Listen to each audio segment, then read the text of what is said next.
This is the JET Alumni Association of the Southeast conference call on self-intro ideas and games, presented by Valerie Stewart. Okay.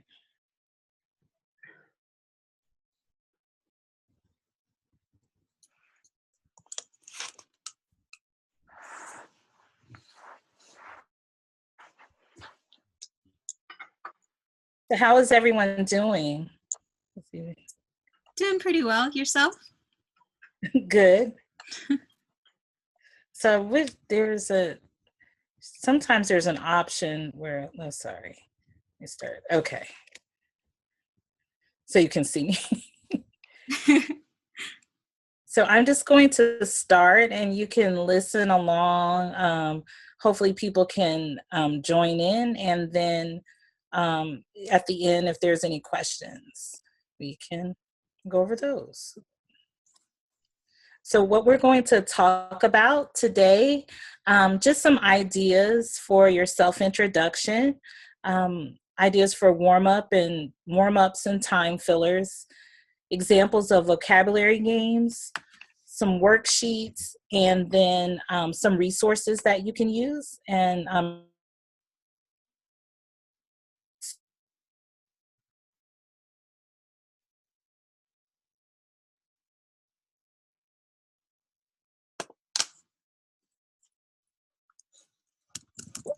has anyone box if you have any questions, but has anyone taught before or anything? I have not.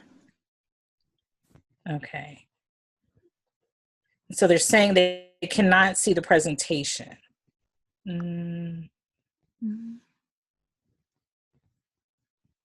I can see it on mine, but I've got it in full screen. I don't know if that affects anything. Maybe. I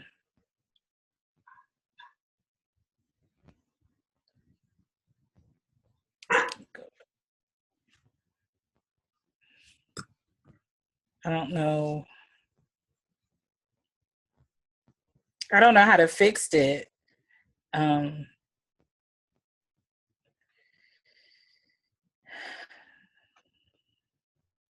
Can you see it now? Or let's see.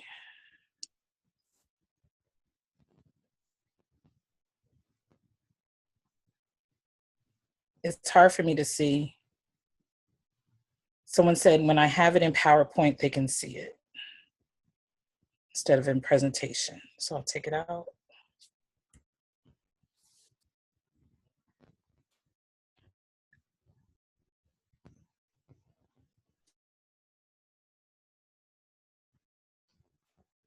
Bear with me, I just don't know. I don't know what I touched to make it go away. Hold on a second.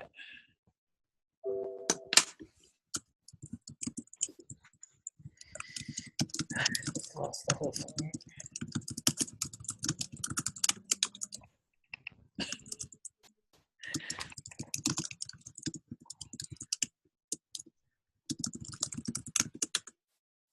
I don't know how to minimize it anymore.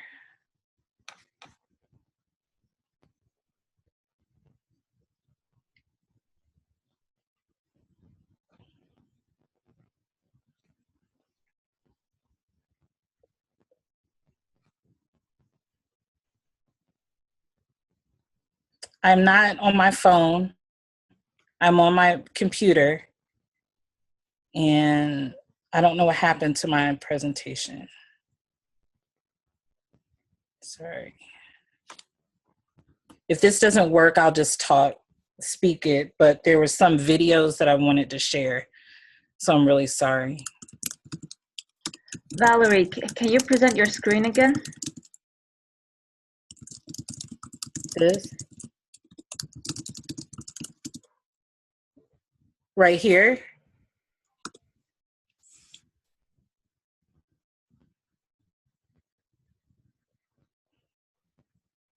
I don't right know. Now we see your face cam.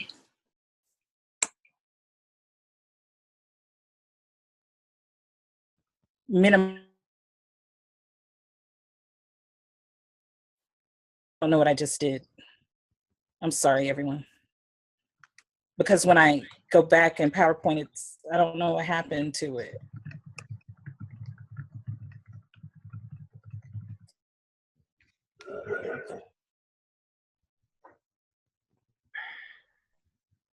I'm sorry. Any ideas, anybody? It should be your screen sharing options to like show your computer rather than your face camera. Well, let me turn it off.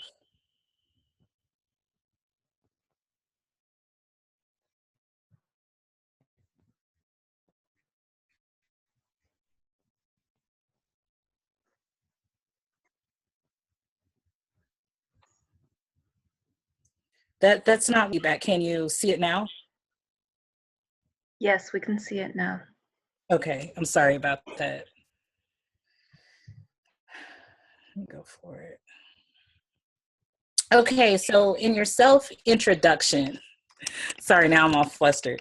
There's certain ways that you can do it, but what I would just say for everyone is just to keep it real simple. Think about the audience that you're speaking to, even if you're speaking for whether elementary or high school, just be sure to just talk slowly and clearly and don't give a lot of jargon, a lot of information. Okay. So, for example, here's my self-introduction that I normally, well, let me go back. Self-introductions, they usually, I would include pictures of yourself, maybe maps or pictures of your hometown, siblings and family members, hobbies and things you like and dislike. So for example, if I was giving myself introduction, I would probably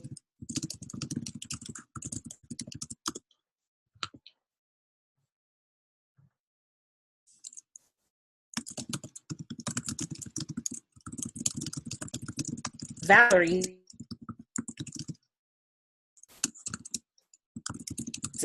I can play the shakuhachi and show pictures.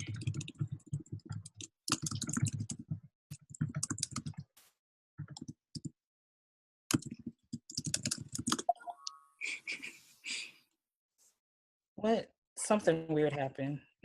I don't like a lot of TV. I watch YouTube, and this is my favorite show. Can y'all all see? So Sadly, no.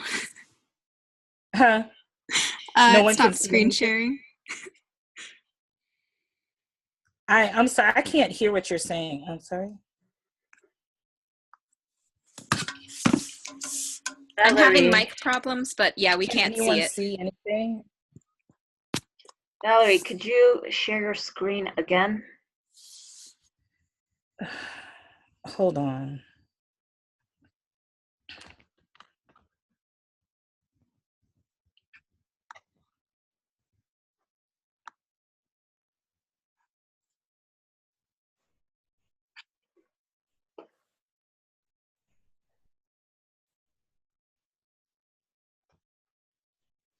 Can you see my screen?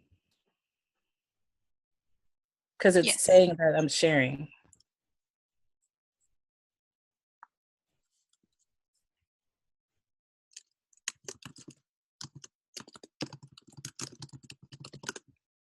Let me know if you can see it. Yeah, we can see it now. Okay. Make sure don't deselect the share screen accidentally, Valerie. That might be what is triggering it because you're accidentally pressing the Zoom controls while you're on the keyboard. Oh, I mean, I don't know where the Zoom controls are. It never says stop share is still up there. I'm not touching it. I apologize. I feel like this is a failure, guys. I'm sorry. But for example, if you had a video you could set it to play, you know, to show kids or whatever. So just showing you. Okay. But, for example. Other ideas for games. Your teachers, oh my gosh.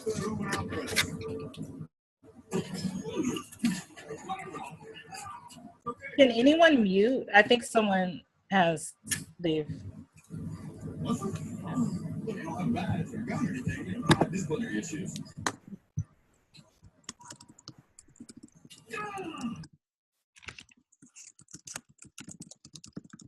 Okay.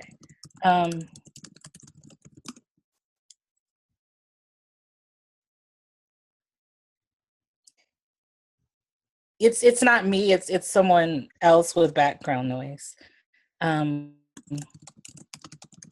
Other times when you do warm-ups and guys, I apologize, but sometimes the teachers ask you to start off the lessons in class, and so it's a good thing to have something like a warm-up or something that's short and sweet that is like your go-to game, whatever it is. I would just keep a lot of those type of games in mind. Like, for example, you can start the day with a song. A lot of teachers, based on the season, or they'll have a song a month. The class starts off with a song. You can do special greetings that you do based on the time and weather, or just ask them simply, like, what day is it today? How is the weather outside? What month is it? What's the date? And different things like that. Questions and answers. Maybe you ask the kids, what did they do yesterday? Or, you know, how they're feeling, or if they went someplace, what did they do over the weekend?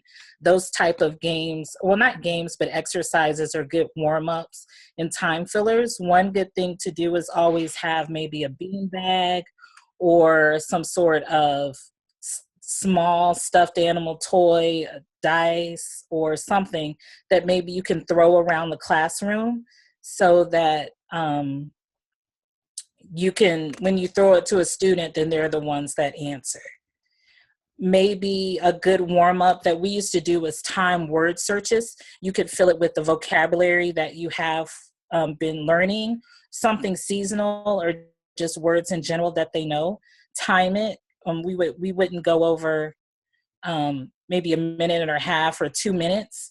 And then as they finish, the teacher would give like maybe points or stickers to the people who finished first. And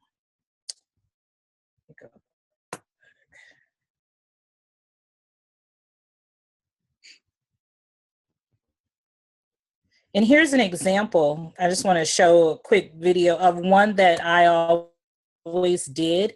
It's hard to explain without you seeing me. So I'm just going to play this really quickly. And if you can't see it, you can hear it.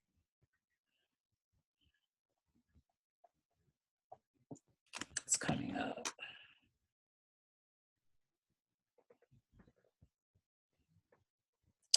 While that comes, if that doesn't come up soon. Basically what it is, your students are in rows in the classroom. They're all standing up. You ask a question to one person.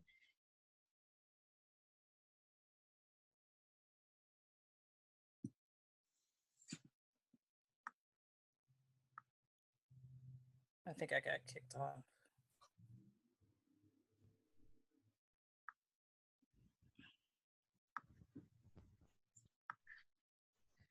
Well, the class is standing, and I'll just skip that. You can see the presentation later, but the class is standing in rows, and just think of how the students sit in rows in the classroom. You ask a question, someone raises their hand. Then they get to decide if the people going in the column or the row sits down. Then everyone in that either row or column sits down. Then you ask another question. then the same thing, everyone in the row or column sits down until you have no students standing, and then you can begin the day. Other games that you can play are based on vocabulary. So for example, one game that I enjoy playing is called Fruit Basket. Is anyone familiar with Fruit Basket?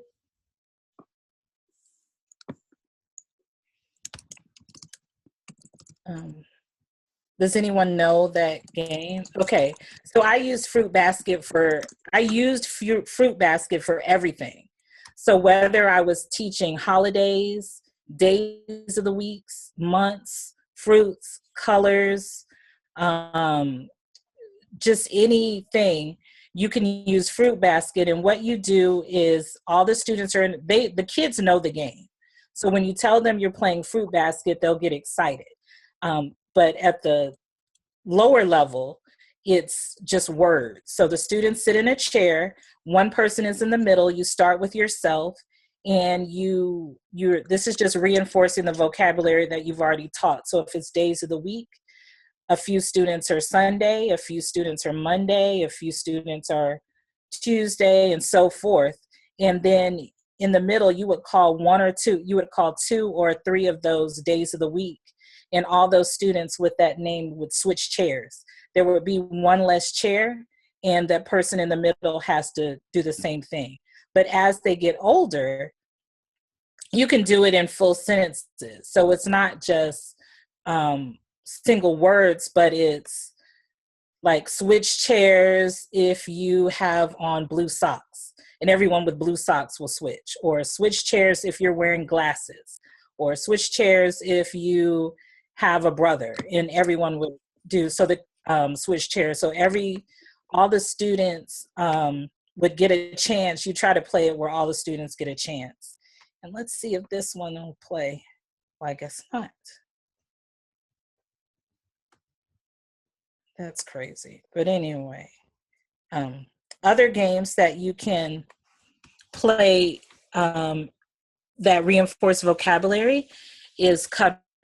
Now, I don't know if you're familiar with Karuta, but basically it is it's like a word flashcard game where you can put vocabulary words or the alphabet, numbers, letters, shapes, colors, anything on different like small in cards, and when you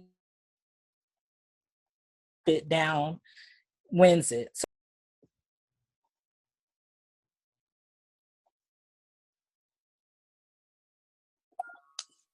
I keep getting disabled. Sorry.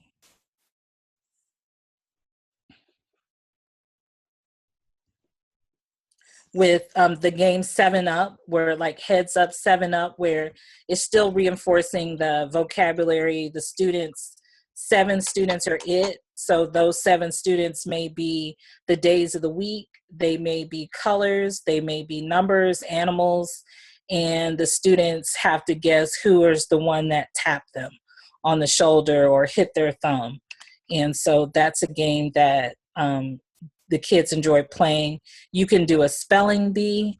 I don't know if you're familiar with those word chain type of games where I played those a lot in a rows, where the first person, everyone lines up in a row and you go down, like up and down the rows, kind of like a snake. And let's say the word is apple. The first student spells A, the second student spells P, the third student spells P, the next student spells L, and then until you keep going like that with their vocabulary words until someone messes up. When they mess up, they sit down. And I would do that a lot in the morning as a warm-up. The kids loved it. Then you can do crossword puzzles, word searches, exactly, putting for the puzzle maker, I was about to say that. Then there's drawing games where, let's say you've taught colors, and for example, it's Christmas time, you could give them a a picture of like a snowman with no face or body or anything. And you could say, draw two, let's say you've done shapes, draw 2 circles for the eyes, or 2 red circles, a blue scarf, um, just different things, or house, like your, a scenery or different things. And as you get older, you can use more words and grammar. We did a picture one time where the, the boy is running, the girl is sitting by the tree, or different things like that, word placement. And those games, they enjoy them. Or things like Twister, if you're teaching colors. These are just examples. I have actually. Ooh, I hear an echo. One second, let me see if I can. This.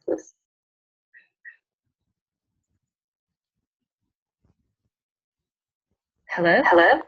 Why am I getting the echo? All right, I'll be back. Just continue. But it's not a bad echo.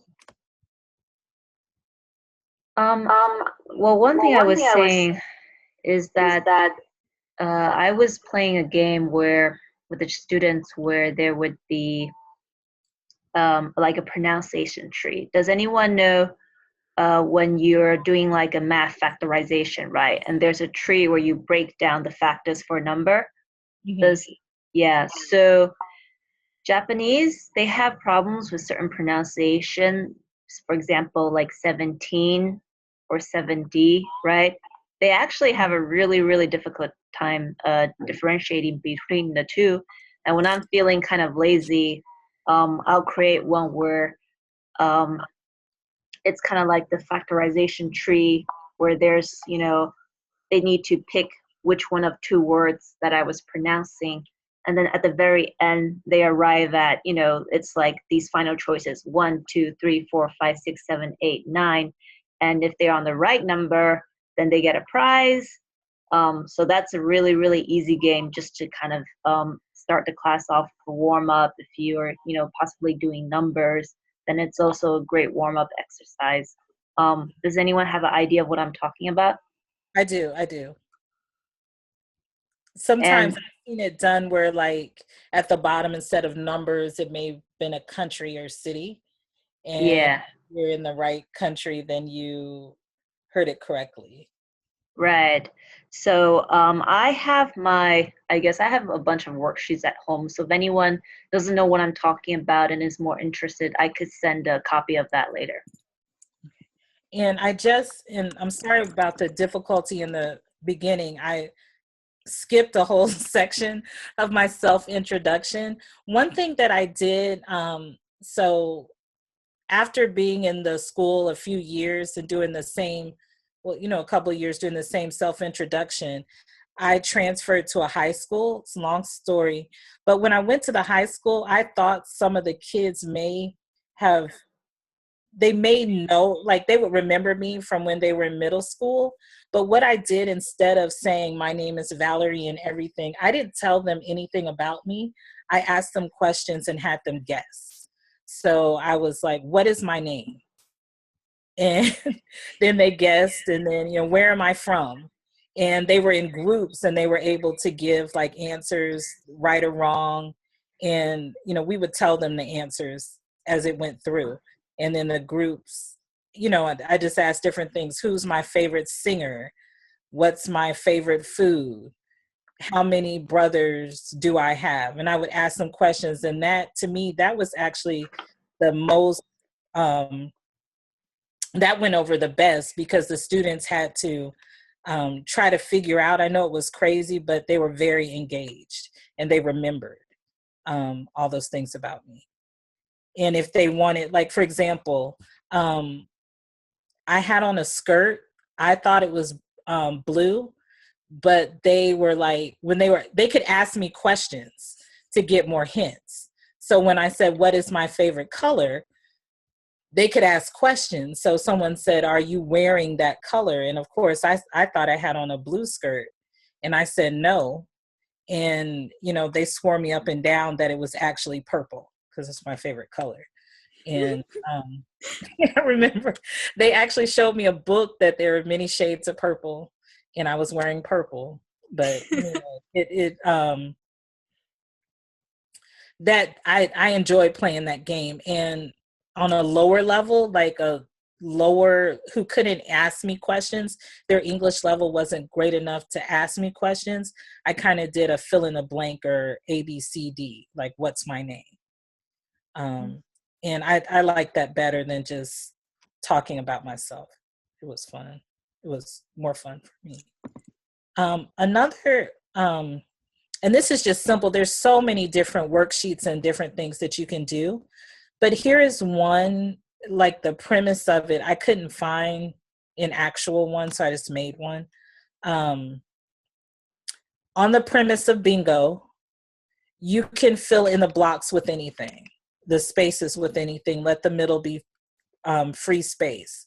So just for example, if the kids would get up and they'd walk around, or they could do it with partners or pairs in a group or as a whole class, and they would just go around and ask each other questions, and they put the answers, or the other person would sign their name. And when whoever got who finished first, they got a prize or points or something. But like, for example, in this one, I just used simple sentences that like maybe first year junior high school students might know. Can you sing? Do you like cats? Do you have a pet? Do you have a brother? How old are you? Can you play tennis? So making it either to reinforce a grammar point or as a review practice. You could fill it any kind of way that you want to. Sometimes I've seen it where there might be like names of kids across the top, like Ann, Joe, Bob, Bill, and underneath it, it'll say like pizza, TV, soccer, video games, and the kids have to guess which one they are. So they'll say like, do you like video games? And the other kids will answer yes or no. And trying to figure out which one of them it is. I don't know if that makes sense to everyone, but you can do it a whole many different kinds of ways. But I would say make a sheet of paper with a grid, like a bingo grid, kind of, 5 spaces across, 5 spaces down with a free space in the middle. And then you can use that template for many, many different types of activities. Just be creative and think, there's no end to what you could come up with.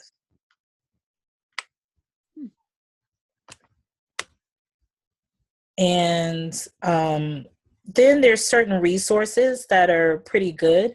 The first one I like is using a folder system where you can just go to the 100 yen shop, and I would get 3 zip pouches where like you could put folders and papers in them. Get 3 large ones, maybe different colors, and each color would be for each grade that you're teaching or each type of class. And then in each folder, put maybe some pencils, pens, stickers. Your book goes in there. That's where you keep your worksheets. Always keep some, like a bean bag or something that you can toss around for different games. Just have that together. And then when you're doing your lesson planning or different things, put all the worksheets in the appropriate one. So now it's time to go to class, or if it's an impromptu, they've changed the schedule and now you have class on this day instead of another day, you're already prepared. You have extra resources in the folders. So that's one thing that I like to do. I always had something that I could toss around, some kind of dice or something, extra worksheets for a game, because there's many a times where I was in class and the teacher was like, I'm finished. Do you have anything to do? Other ones that I really like, I don't know if you're familiar with tofugu.com. It was made, I know a former Jet helps with it, but there is a page on there. It's tofugu.com/Japan Jet program teaching, I can't see this, teaching resources. And it has a link to, I don't know if it'll come up, but it has a link to maybe 15 or 20 prefectural sites full of all worksheets. I mean, everything that you can find is linked through this site, and it's very current. Another site is, if you could just remember Busy Teacher and maybe type in Busy Teacher ESL song list and or songs, they have probably over 1,000 worksheets with fill in the blanks and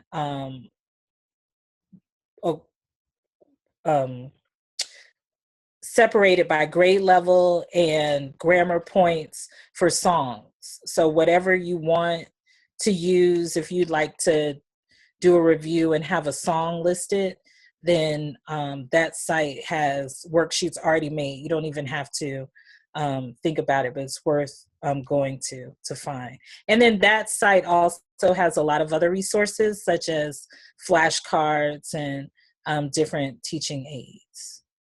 And what I would also suggest before you go, I mean, because you can find anything on the internet, but maybe take a video if you can of your hometown, your street, your city, maybe the local post office, places where you live, because for some reason the kids, they really, really enjoy seeing where you're from. Not necessarily, I mean, you may be able to find it, but your neighborhood, your house, where you went to school and everything, you can always incorporate that into lessons. And my last word of advice is just to network with other ALTs in your area and share resources. And I remember that's how I got a lot of my ideas, from other Jets in the prefecture. So if you have any questions, we can open it for questions. Prom Or pictures. comments. If you have prom pictures, or if you have them on the Facebook, I know that a lot of Jets who their high school lives, right? Like there's a lot of things that we do in high school that Japanese students never do, and Japanese students were always interested in, hey, what's prom? Well, everyone is wearing, like really nice clothes, and it was just a really good way to kind of, talk about life in American high schools. Mm-hmm. I remember, I don't know what's in the textbooks now, but there used to be a lesson about Martin Luther King. And I know I had done a video when I went home. One of my friends from Japan came to visit me in Georgia, and we went through the King Center. We went to Stone Mountain, and I was able to show that to the class, and they enjoyed that as well. So, I think they're really interested in you, and what do you like, because most of them have had an ALT, so they want to know what you like to do. Or, and also when you go on vacation or whatever, bring pictures back so that the students can see those, even if it's just other countries in Asia.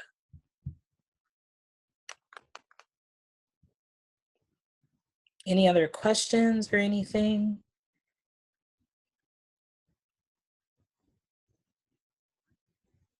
I have a question for the new Jets. Mm-hmm. Have you prepared some materials that you would like to bring to Japan for your self-introduction?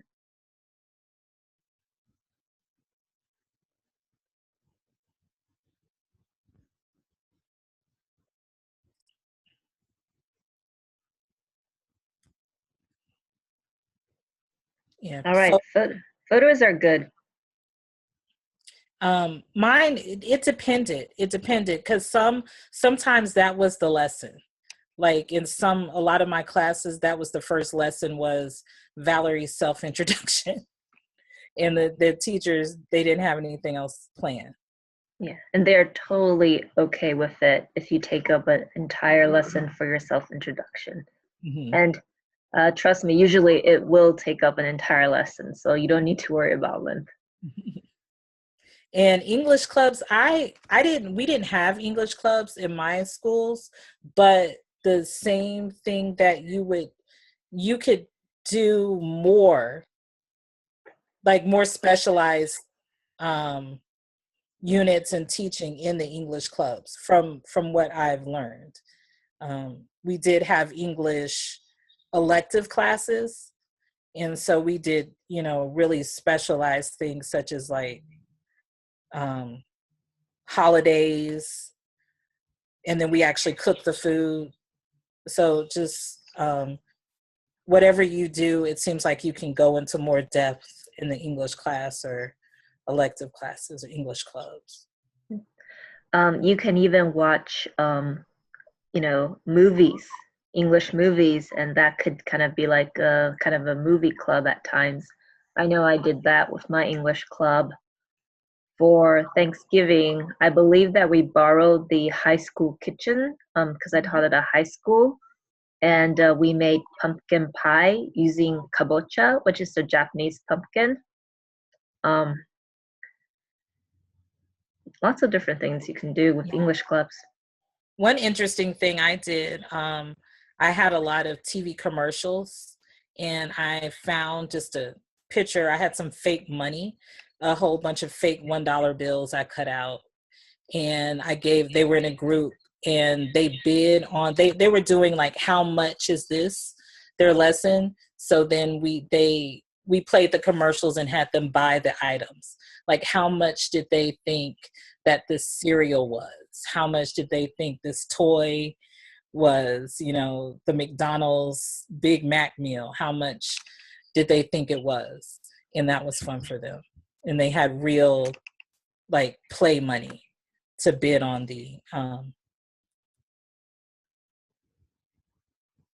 like the commercial item.